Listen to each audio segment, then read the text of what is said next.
السلام علیکم، کیسے ہیں بیٹا؟ آپ لوگ ٹھیک ہیں؟ امید کرتا ہوں آپ لوگ خیریت سے ہوں گے، ٹھیک ہوں گے۔ میں محمد سعد مصطفیٰ جی آج آپ کے لیے ترجمہ قرآن میں ہماری جو صورت ہے سورۃ السجدہ، آج ہم وہ ڈسکس کریں گے، اس کی ڈیٹیل پڑھیں گے اور اسے کمپلیٹ کرنے کے بعد پھر ہم اس کی ایکسرسائز میں جائیں گے، ٹھیک ہے بیٹا؟ اسے اچھے سے انڈرسٹینڈ کرنا ہے۔ پیج نمبر 145 آپ کے سامنے ہوگا، سورۃ السجدہ آج ہم اسے سٹارٹ کریں گے۔ سورۃ السجدہ، سورۃ السجدہ مکی صورت ہے، مکی صورت ہائی لائٹ کرنا ہے، اور اس میں 30 آیات ہیں، 30 آیات ہائی لائٹ کرنا ہے۔ تعارف، سورۃ السجدہ کی آیت 15 آیت سجدہ ہے، آیت 15 ہائی لائٹ کریں گے، آیت سجدہ ہائی لائٹ کریں گے۔ کیا مطلب ہے اس کا؟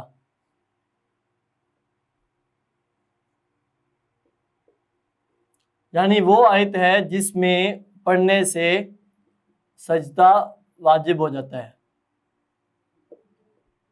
آیت 15 آیت سجدہ، سورت کا نام بھی سجدہ ہے، تو اسی وجہ سے اس کو سورت کا یہ سجدہ نام دیا گیا۔ تو ہم یہ سورت سجدہ کی وجہ تسمیہ بھی لکھیں گے، ٹھیک ہے؟ سورت سجدہ کی وجہ تسمیہ، آیت 15 آیت سجدہ ہے، اسی مناسبت سے اس کا نام سورت السجدہ ہے۔ تو یہ فرسٹ لائن کی ہیڈنگ ہم دیں گے کیا؟ وجہ تسمیہ۔ سورۃ السجدہ سے حضرت محمد رسول اللہ خاتم النبیین صلی اللہ علیہ وسلم کو خاص محبت لفظ ہائلائٹ کرنا ہے۔ حضرت جابر رضی اللہ تعالیٰ عنہ فرماتے ہیں کہ آپ خاتم النبیین صلی اللہ علیہ وسلم رات کو اس وقت تک نہ سوتے تھے جب تک کہ سورۃ السجدہ اور سورۃ الملک کی تلاوت نہ فرما لیتے، دونوں ہائلائٹ کرنے، سورۃ السجدہ سورۃ الملک۔ تو یہاں ہم لکھیں گے ایک ہیڈنگ، کون سی؟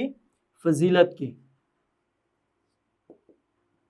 یہ جو بھی ہم نے پڑھا یہ سورۃ السجدہ کی فضیلت ہے، ٹھیک ہے؟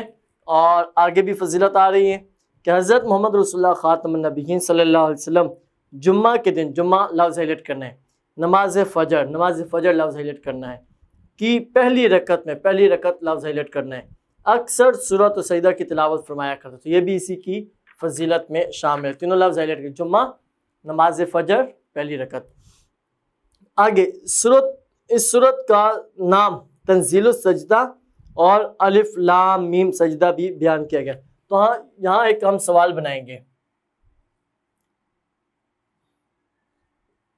سورۃ السجدہ کا دوسرا نام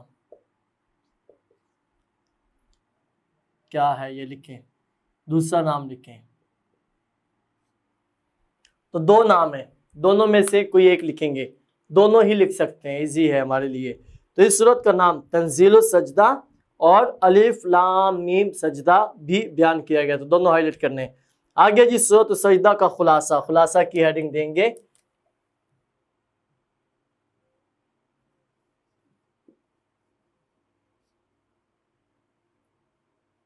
سورت سجدہ کا خلاصہ کیا ہے؟ اسلام کے بنیادی عقائد، توحید، رسالت اور آخرت کا اثبات اور کفار کے اعتراضات کا جواب ہے۔ تو یہ ایک لائن میں اس کا خلاصہ ہمیں ایڈ کرنا ہے۔ آگے جی مضامین،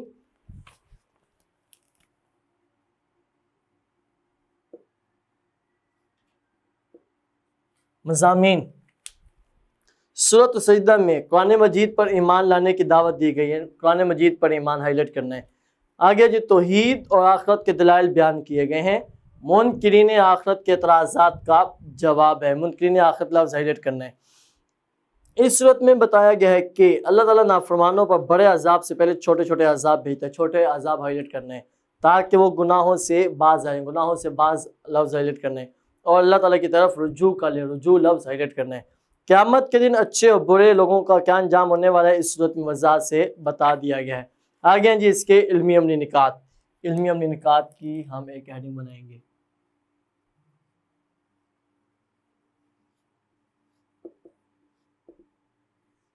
علمی عملی نکات۔ سورۃ السجدہ کا مطالعہ کرنے سے جو علمی و عملی نکات معلوم ہوتے ہیں ان میں سے کچھ یہ ہیں۔ نمبر 1، قرآن مجید اس لیے نازل کیا گیا تاکہ لوگوں کو آخرت کے بارے میں خبردار کیا جائے، خبردار لفظ ہائلائٹ کرنا ہے، اور سیدھے راستہ کی طرف ہدایت دی جائے۔ آگے جی اللہ تعالیٰ نے اس کائنات کو پیدا کیا، وہی کائنات کے تمام معاملات کا انتظام سنبھالے ہوئے ہیں۔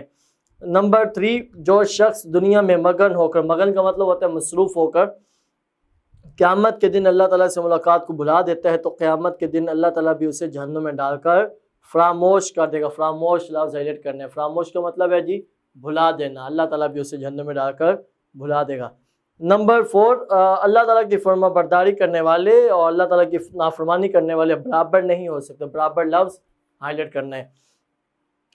نیکسٹ، اللہ تعالیٰ نافرمانوں پر بڑے عذاب سے پہلے چھوٹے چھوٹے عذاب بھیجتا ہے، یہ لفظ پہلے ہم نے ہائلائٹ کیا ہوا ہے، تاکہ وہ گناہوں سے باز آ جائے، گناہوں سے باز والا لفظ بھی ہم نے ہائلائٹ کیا تھا۔ لاسٹ ہے، صبر کرنے والوں اور اللہ تعالیٰ کی آیات پر یقین رکھنے والوں کو اللہ تعالیٰ لوگوں کا رہنما بناتا ہے۔ یہاں بھی ایک سوال بنائیں گے، نمبر 2،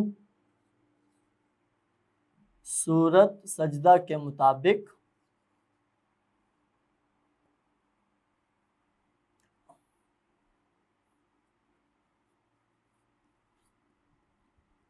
اللہ تعالیٰ کن لوگوں کو رہنما بناتا ہے؟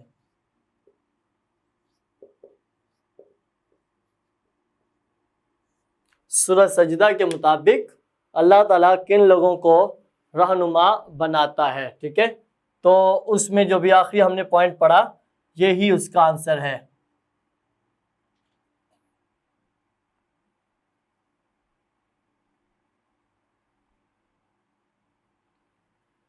جی، کیا کہ صبر کرنے والوں اور اللہ تعالیٰ کی آیات پر یقین رکھنے والوں کو اللہ تعالیٰ لوگوں کا رہنما بناتا ہے۔ بس یہاں تک ہماری صورت ہے، اور میں نے شروع میں آپ کو بتایا تھا کہ جن صورتوں کی آیات ہم نے نہیں کرنی ان کے جسٹ یہ 2 پیجز پڑھنے ہیں، فرنٹ اور بیک سائڈ پہ یا آمنے سامنے جو بھی پیجز ہوں گے، تو ہمیں یہ 2 پیجز پڑھنے اچھے سے، اور اسی میں ہماری ساری ایکسرسائز سولو ہو جاتی ہے، ٹھیک ہے؟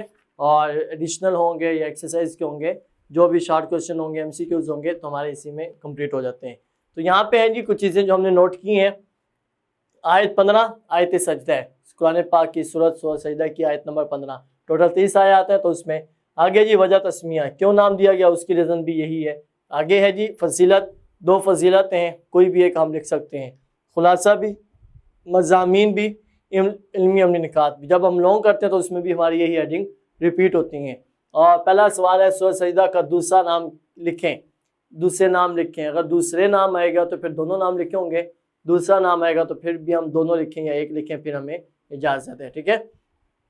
سورۃ سجدہ کے مطابق اللہ تعالیٰ کن لوگوں کو رہنما بناتا ہے، وہ آخری جو پوائنٹ ہم نے پڑھا کہ صبر کرنے والوں اور اللہ تعالیٰ کی آیات پر یقین رکھنے والوں کو اللہ تعالیٰ لوگوں کا رہنما بناتا ہے، ٹھیک ہے بیٹا؟